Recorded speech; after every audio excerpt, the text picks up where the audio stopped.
आपल्या नवीन एका ब्लॉगमध्ये. तर मित्रांनो आपण कंप्लीट आता 2 महिने झाले यूट्यूबला काय ब्लॉगच टाकला नव्हता. थांबा कॅमेरा पुशितो. कंप्लीट आपण 2 महिने झाले काय ब्लॉगच टाकला नव्हता यूट्यूबला. तर आजपासून आपले दररोज डेली ब्लॉग येणार. तर तिकडे मोकार पाऊस झाला आणि आपल्या गोदावरी नदीला बघा डायरेक्ट तुफान डायरेक्ट पुरच आला मित्रांनो. आपल्या महादेवांचं मंदिर डायरेक्ट पाण्यात हे झालंय. स्लाप झाकला मित्रांनो, तिथला स्लापापर्यंत पाणी गेलंय बघा. नदी डायरेक्ट आपली टच भरली, सगळी मित्रांनो.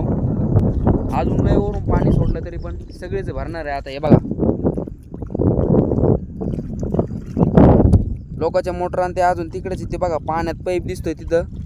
ते बघा पाईप आहे देव डायरेक्ट बेकार विषय मित्रांनो. तुमच्या इकडे पाऊस आहे का नाही ते कमेंटमध्ये मला नक्की सांगा बरं. आज तर आबळ पण लय आलंय, आजही येतो का काय माहीत. आपला मोती आहे. तर मित्रांनो तुमच्या इकडे पाऊस आहे का नाही ते कमेंटमध्ये नक्की सांगा मला. तर भेटू आपण आता डायरेक्ट उद्याच्या ब्लॉगमध्ये. बाय.